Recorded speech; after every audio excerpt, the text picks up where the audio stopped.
বন্ধুরা, যোশীমঠে অবস্থিত এই নরসিংহ বদ্রী মন্দিরটি কেবল একটি জনপ্রিয় পর্যটন কেন্দ্রই নয়, বরং অষ্টবদ্রী যাত্রা সার্কিটের একটি অবিশ্বাস্যভাবে বিখ্যাত অংশও। আজ আমি তোমাদের এই অষ্টবদ্রীর ষষ্ঠ বদ্রী অর্থাৎ নরসিংহ বদ্রী মন্দিরের রহস্য, মাহাত্ম্য এবং ইতিহাস সম্পর্কে বলবো। এবং তোমরা কলকাতা থেকে কিভাবে এই নরসিংহ বদ্রী যাত্রা করবে, তোমাদের কতদিন সময় লাগবে ও মোট কত টাকা খরচ হবে সেই বিষয়েও বিস্তারিত বলবো। তাই ভিডিওটা প্রথম থেকে শেষ পর্যন্ত দেখার অনুরোধ রইল। আমি তন্ময়, আর তোমরা আছো ট্রাভেল উইথ তন্ময়ের সাথে। তাহলে চলো ভিডিওটা শুরু করি। আর হ্যাঁ, এই ধরনের ইন্টারেস্টিং ভিডিও দেখার জন্য আমার এই চ্যানেলটাকে অবশ্যই সাবস্ক্রাইব করে নিও আর বেল আইকনটাকে অন করে দিও।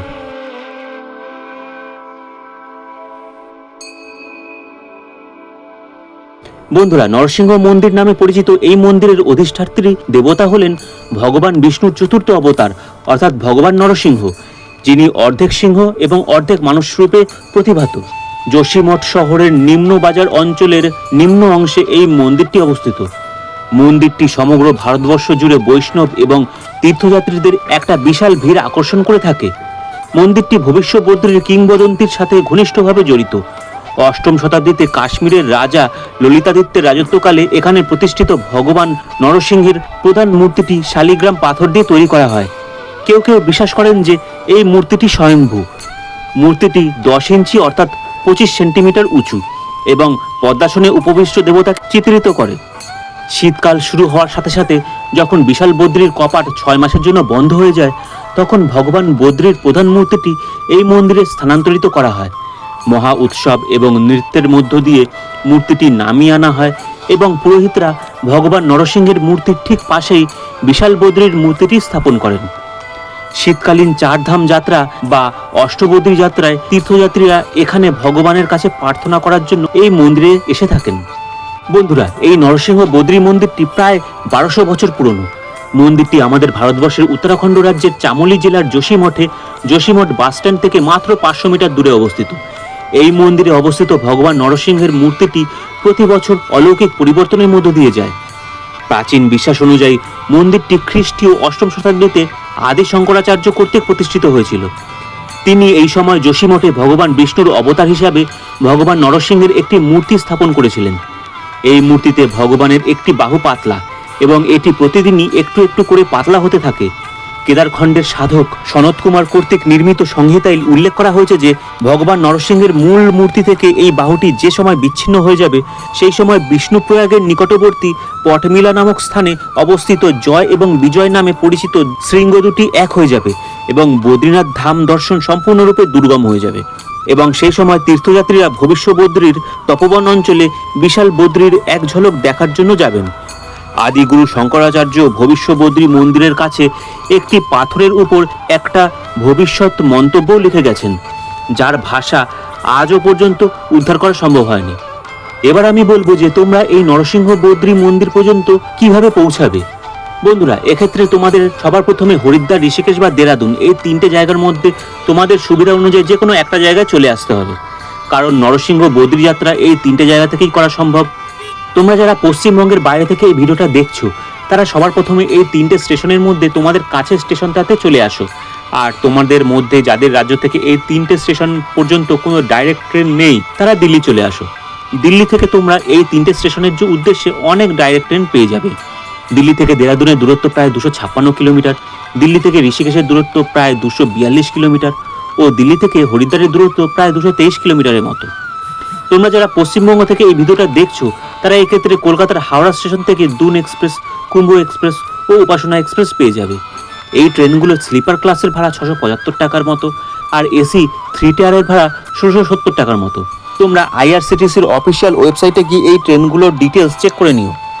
বন্ধুরা, তোমরা হরিদ্বার, ঋষিকেশ ও দেরাদুন যেখান থেকেই তোমাদের এই নরসিংহ বদ্রী যাত্রাটা শুরু করো না কেন, তোমাদেরকে কিন্তু এর জন্য যোশীমঠ যাওয়ার বাসে উঠতে হবে, বা যে সমস্ত বাস যোশীমঠের উপর দিয়ে যাচ্ছে সেই সমস্ত বাসে তোমাদের উঠতে হবে। তোমরা এই 3টে জায়গা থেকেই যোশীমঠ যাওয়ার বাস পেয়ে যাবে।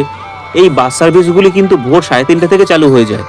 তোমরা যারা কলকাতা থেকে নরসিংহ বদ্রী যাত্রা করবে, তারা কলকাতা থেকে হরিদ্বার হয়ে তোমাদের নরসিংহ বদ্রী যাত্রাটা শুরু করো, কারণ হরিদ্বার বাকি দুটো স্টেশনের থেকে কাছে। এক্ষেত্রে বন্ধুরা তোমাদের হরিদ্বার, ঋষিকেশ বা দেরাদুন থেকে যোশীমঠগামী বাসে উঠে যোশীমঠে নামতে হবে। হরিদ্বার থেকে যোশীমঠের দূরত্ব প্রায় 270 কিলোমিটার, ঋষিকেশ থেকে যোশীমঠের দূরত্ব প্রায় 246 কিলোমিটার, আর দেরাদুন থেকে যোশীমঠের দূরত্ব প্রায় 284 কিলোমিটার। বাসে করে যেতে সময় লাগবে প্রায় 9 থেকে 10 ঘন্টার মতো। এক্ষেত্রে সরকারি বাসের ভাড়া পড়বে মাথাপিছু প্রায় 550 টাকা থেকে 600 টাকা, আর বেসরকারি বাসের ভাড়া পড়বে মাথাপিছু প্রায় 900 টাকার মতো। এছাড়াও তোমরা শেয়ার গাড়িও পেয়ে যাবে।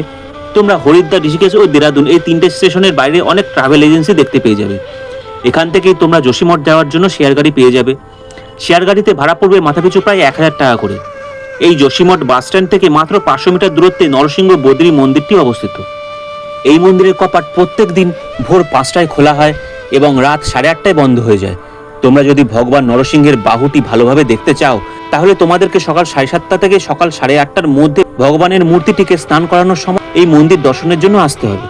মন্দিরটি পাহাড়ি অঞ্চলে অবস্থিত হওয়ায় এপ্রিল, মে ও সেপ্টেম্বর, অক্টোবর মাসের মধ্যেই মন্দিরটি পরিদর্শন করা উচিত।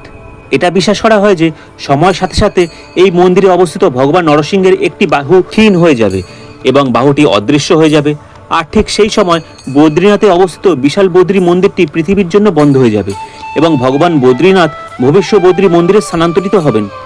এই বিপর্যয়কর ঘটনার সাথে সাথেই কলিযুগের অবসান ঘটবে এবং আবার সত্যযুগের সূচনা ঘটবে।